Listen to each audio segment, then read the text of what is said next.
नमस्कार दोस्तों। उम्मीद है आपकी तैयारी शुरू कर दी होगी आपने भी। और कई दिन हो गए वीडियो डाले।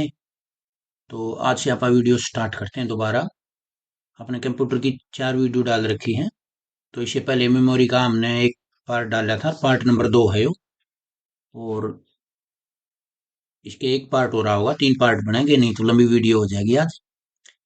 आज से हम अलग अलग सब्जेक्ट की वीडियो डाला करेंगे अपने यहाँ पर। जैसे हिंदी हुआ, हरियाणा जीके हुई, इंडिया करंट हुई, हरियाणा करंट हुई। और जो एक्स्ट्रा सब्जेक्ट हैं इनमें तो छोटे छोटे टॉपिक मेन मेन निकाल के, जो सीटी मेंस के हैं, जो पेपर में आने लायक होंगे, उसकी थोड़ी ऊपर मेन मेन थ्योरी और नीचे उनके बढ़िया बढ़िया प्रश्न। ठीक है। और जो भी ग्रुप डी में सब्जेक्ट है मेन मेन आने वाले, सारी उनकी लगातार यहाँ वीडियो डलेंगी और अपने टेलीग्राम चैनल पे उनके प्रश्न डलेंगे। ठीक है। फिर पीडीएफ डाल दिया है बाद में। तो अपनी क्लास शुरू करते हैं। पिछली बार हमने मेमोरी का पार्ट 1 शुरू करा था। ये पार्ट 2 है। हमने पढ़ा था पिछली बार जो कंप्यूटर की मेमोरी है 2 प्रकार की होती है, एक तो इंटरनल प्राइमरी मेमोरी और एक्सटर्नल सेकेंडरी मेमोरी, रैम और रोम। इनके बारे में आपने पिछली बार पढ़ लिया था। तो इसके अलावा और मेमोरी होती है, जैसे cache memory, register memory, virtual memory, buffer memory और फ्लैश मेमोरी। ठीक है। तो कैश मेमोरी के बारे में पढ़ते हैं हम। ये क्या है? सेकंड फास्टेस्ट मेमोरी है, दूसरी सबसे तेज मेमोरी। और पहले नंबर पे कौन सी आव है? रजिस्टर आव है। ठीक है। ये प्रश्न बहुत इंपॉर्टेंट है कि पहले नंबर पे कौन सी तेज है, दूसरे नंबर पे कौन सी, तीसरे पे कौन सी। तो पहले पे है रजिस्टर तेज मेमोरी, और दूसरे पे है कैशे, और तीसरे पे है रैम। ठीक है। और ये टेम्पररी है। ठीक है। ये वोलेटाइल होगी ना जो भी, वो टेम्पररी मेमोरी होगी। ठीक है। कैश मेमोरी कौन सी है? टेम्पररी मेमोरी है, वो इसको वोलेटाइल मेमोरी भी बोलते हैं। ठीक है। और ये मेन मेमोरी का हिस्सा है। ठीक है। क्योंकि रैम और रैम है जो, रैम और रोम, तो ये मेन मेमोरी का हिस्सा है रैम का। ठीक है। देखो ये क्या है कि ये क्वेश्चन आता है कि कैश मेमोरी कहाँ स्थित होती है? सीपीयू और रैम के बीच में ये स्थित होती है कैश मेमोरी। तो और या फिर इस प्रकार पूछ लेते हैं कि सीपीयू और रैम के बीच कौन सी मेमोरी होती है? Cache memory. और कैश मेमोरी कहाँ स्थित होती है? सीपीयू और रैम, घुमा के किसी प्रकार पूछ सकते हैं। ठीक है। तो holds frequently use instruction and data, जैसे जिस प्रकार आप फ़ोन करते हैं, तो जो रिसेंटली हमारी कॉल आती है ना, तो इसी प्रकार ये कैश मेमोरी कार्य करती है। जिस चीज़ की हमें ज़रूरत होती है, हम जो कंप्यूटर को बार बार यूज करता है जिस डाटा का, तो कैश मेमोरी में मौजूद होता है। ठीक है। और ये मदरबोर्ड पे स्थित होती है, कनेक्टेड विद मदरबोर्ड, मदरबोर्ड के ऊपर स्थित होती है ये। ठीक है। अच्छा, जो कंप्यूटर डाटा लेता है, अगर कैश मेमोरी में डाटा मिल जाता है, तो उसको हिट बोलते हैं। ठीक है। ये हिट आएगा यहाँ। जो डाटा फाउंड हो जाता है तो यहाँ हिट आएगा, मैं इसको ठीक कर दूंगा, HIT। ठीक है। और जो डाटा अगर नहीं मिलता, उसको मिस बोलते हैं। जो कैश मेमोरी में कंप्यूटर डाटा लेता है, अगर मिल जाए तो उसको हिट बोलते हैं, और जो ना मिलता उसको मिस बोलते हैं। ठीक है। और जो इसकी कैश मेमोरी की परफॉर्मेंस है, ये किस में मापी जाती है? ये हिट रेशो में मापी जाती है। किस में मापी जाती है? हिट रेशो में मापी जाती है। और इसका साइज कितना होता है कैश मेमोरी का? इसका कम से कम साइज 8 KB और ज्यादा से ज्यादा 64 KB। ठीक है। ये एक प्रश्न है, ये यहाँ हिट आएगा। इसको मैं बाद में ठीक कर दूंगा, पीडीएफ डालूंगा जब। ठीक है। देख लिया एक बार क्या है ये? सबसे फास्टेस्ट, सेकंड फास्टेस्ट मेमोरी है। और सीपीयू और रैम के बीच स्थित होती है, और ये टेम्परेरी मेमोरी होती है, जिसको वोलेटाइल भी बोलते हैं। और ये क्या है? जो रिसेंटली हम डाटा यूज करते हैं उसको स्टोर करके रखती है कंप्यूटर को, जिसकी बार बार जरूरत पड़ती है। मदरबोर्ड के ऊपर स्थित होती है ये। और इसमें जो डाटा, अगर कंप्यूटर डाटा लेता है, अगर उसको डाटा मिल जाता है तो उसको हिट बोलते हैं, और डाटा नहीं मिलता उसको मिस बोलते हैं। और इसकी जो परफॉर्मेंस है वो हिट रेशो में मापी जाती है। इसका साइज है कम से कम 8 KB और ज्यादा से ज्यादा 64 KB। बहुत इंपॉर्टेंट है ये, इसके बारे में पढ़ना, बार बार प्रश्न आते हैं। ठीक है। अच्छा, इसके प्रकार देख लेते हैं, कैश मेमोरी के प्रकार। तो ये 4 प्रकार की होती है, इसके टाइप होते हैं 4, L1, L2, L3, L4। ठीक है। L1 को हम रजिस्टर बोलते हैं, और L2 को कैश मेमोरी बोलते हैं, L3 को मेन मेमोरी बोलते हैं। मेन मेमोरी आ जाए या इसकी जगह रैम आ जाए, ठीक, रोम नहीं आएगा, रैम आएगा। और L4 बोलते हैं सेकेंडरी मेमोरी। ठीक है। L1, L2, देखो जो इनकी स्पीड है, स्पीड के अनुसार है ये। रजिस्टर सबसे फास्टेस्ट मेमोरी है, और कैशे सेकंड फास्टेस्ट है, तीसरे पे मेन मेमोरी आती है, मेन मेमोरी यानी कि रैम है, और चौथे पे सेकेंडरी आती है। तो इसी प्रकार है ये, 4 प्रकार की हैं। ये प्रश्न आ जाता है कि भाई L4 कौन सी मेमोरी है? तो सेकेंडरी मेमोरी है, ऐसे प्रश्न आया है पहले। ठीक है। आगे देखते हैं वर्ड एंड ब्लॉक ट्रांसफर। देखो जो डाटा ट्रांसफर होता है, जो सीपीयू से डाटा ट्रांसफर होता है कैश मेमोरी में, तो उसको वर्ड ट्रांसफर बोलते हैं। और कैश मेमोरी से जो मेन मेमोरी में डाटा जाता है उसको ब्लॉक ट्रांसफर बोलते हैं। ठीक है, ये प्रश्न पहले आए हुए हैं। जो सीपीयू से डाटा जाता है, ट्रांसफर होता है, उसको वर्ड ट्रांसफर। और जो कैश मेमोरी से मेन मेमोरी में जाता है उसको ब्लॉक ट्रांसफर। ठीक है, देख लेना। ये साथ के साथ ये जो जो इनके छोटे छोटे टॉपिक्स हैं, इनके बारे में इनके क्वेश्चन हैं, वो भी देख लेंगे साथ साथ। मुख्य मेमोरी और सीपीयू के बीच उच्च गति मेमोरी को क्या कहा जाता है? अपन पढ़ा था ना, एक कैश मेमोरी। ठीक है, अभी ऊपर पढ़ा था ये। जब डेटा कैश मेमोरी में पाया जाता है, जो पाया जाता है उसको हिट, यानी कि मिल गया हिट, और नहीं पाया जाता मिस। ठीक है, जब भी कैश मेमोरी में डाटा नहीं मिलता उसको क्या कहते हैं? उसको मिस कहते हैं। ठीक है, ऊपर ठीक कर देंगे इसने। सीपीयू और कैश के बीच स्थानांतरण क्या है? ठीक है, अभी अपन पढ़ा था। सीपीयू और कैश के बीच हम जो डाटा ट्रांसफर होता है उसको क्या कहते हैं? उसको वर्ड ट्रांसफर कहते हैं। देखिए अपन पढ़ा था, सीपीयू और कैश के बीच वर्ड ट्रांसफर, और कैश मेमोरी और मेन मेमोरी के बीच ब्लॉक ट्रांसफर। मेन मेमोरी यानी कि रैम के बीच। ठीक है, मेन मेमोरी भी आ सकता है और रैम भी आ सकता है। ठीक है, आंसर। कैश मेमोरी की निम्नलिखित नुकसान कौन सा है? कैश मेमोरी की सीमित क्षमता। ठीक है, इसका एक नुकसान है इसका। अगर भाई कैश मेमोरी की नुकसान क्या है? कैश मेमोरी मुख्य मेमोरी से तेज है, ये तो फायदा है। ठीक है, ये कम समय में पहुंच, ये भी फायदा है। तो अस्थायी को डाटा स्टोर करती है, ये भी फायदा है। कैश मेमोरी की सीमित क्षमता, ये क्या है? इसका एक नुकसान, डिसएडवांटेज है इसकी, ये है। कैश मेमोरी किस प्रकार की रैम का उपयोग करती है? जो कैश मेमोरी एस रैम का, किसका करती है? एस रैम का। यह स्मृति सीपीयू के बहुत करीब होती है। ठीक है, देखो एक तो करीब और एक बीच में, इसमें थोड़ा डिफरेंस है। तो इसका उत्तर आ जाएगा रजिस्टर। कैसे? ठीक है, देखो यह स्मृति सीपीयू के बहुत करीब होती है। करीब सीपीयू के बीच में तो कैशे होती है, और सीपीयू से बाहर होती है रजिस्टर। ठीक है, ये ध्यान रखना। कैश मेमोरी को क्या कहा जाता है? इसको कैश स्टोर और रैम कैशे। ठीक है, कैश मेमोरी को क्या कहा जाता है? कैश स्टोर और रैम कैशे। ठीक है, इसका कोई भी नाम आ सकता है। बीच में से कैश स्टोर को क्या कहता है? Cache memory. और रैम कैशे क्या कहता है? Cache memory. ठीक है, एलआरयू क्या है? एलआरयू क्या है? कैश मेमोरी का एक पार्ट है। ठीक है, इसके बारे में देख लेते हैं। सबसे पहले तो इसकी फुल फॉर्म देखते हैं, लिस्ट रिसेंटली यूज। ठीक है, एक प्रकार की कैशिंग स्ट्रेटजी है, जो हम रिसेंट में जो भी यूज करते हैं कैश मेमोरी में, वो इसी के कारण होता है।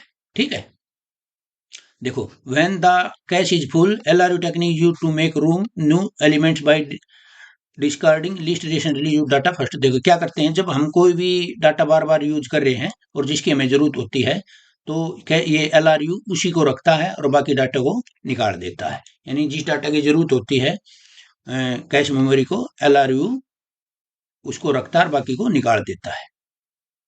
ठीक है, इसके बारे में देख लेते हैं। LRU stands for list recently use. Cache memory के प्रदर्शन को अक्सर मात्रा के संदर्भ में मापा जाता है। तो ये मापा जाता है हिट रेशो। ठीक है, कैश मेमोरी के प्रदर्शन को अक्सर मात्रा में संदर्भ में मापा जाता है, तो hit ratio. L1 cache memory को क्या कहा जाता है? अपन पढ़ा था ना, L1 को रजिस्टर, L2 को कैशे, L3 को रैम, और L4 को सेकेंडरी स्टोरेज। अब थोड़ा रजिस्टर मेमोरी के बारे में पढ़ लेते हैं। देखो register memory first fastest memory है, सेकंड पे कैशे, तीसरे पे रैम। ठीक है, ये सीपीयू के अंदर होती है। ठीक है, ये अंदर होती है। और ऊपर क्वेश्चन आया था कि सबसे नजदीक कौन सी होती है? ठीक है, वो कैश मेमोरी है। रजिस्टर मेमोरी और कैश मेमोरी के ऊपर प्रश्न आते हैं और बच्चे इसमें थोड़ा पजल हो जाते हैं। थोड़ा इसको ध्यान से पढ़ना, जब पीडीएफ मिल जाता है तो। ये collection of flip flop is called register. जो फ्लिप फ्लॉप का कलेक्शन होता है उसको रजिस्टर बोलते हैं। ठीक है, ये इसकी डाटा को होल्ड करने की 32 बिट और 64 बिट की होती है क्षमता। रजिस्टर को कितना डाटा होल्ड करता है? 32 बिट और 64 बिट। और इसकी स्पीड मापी जाती है number of bit of register. ये 3 प्रकार के फंक्शन काम करते हैं इसमें, फैच, डिकोड और एग्जीक्यूट। कौन से करते हैं? फैच, डिकोड और एग्जीक्यूट। ये टाइप ऑफ रजिस्टर, 7 प्रकार के रजिस्टर होते हैं। अभी के नाम है उसका, उनका क्या काम है? Accumulate register store data for ALU, जो अपन ऊपर एएलयू पढ़ा था उसके लिए डाटा को स्टोर करके रखता है, एक्यूमुलेट रजिस्टर है। एड्रेस रजिस्टर, देखें इनके नाम में इनका काम छुपा हुआ है, ये एड्रेस को स्टोर करके रखता है। डाटा या बफर रजिस्टर, ये भी डाटा को स्टोर करता है। देखो, जब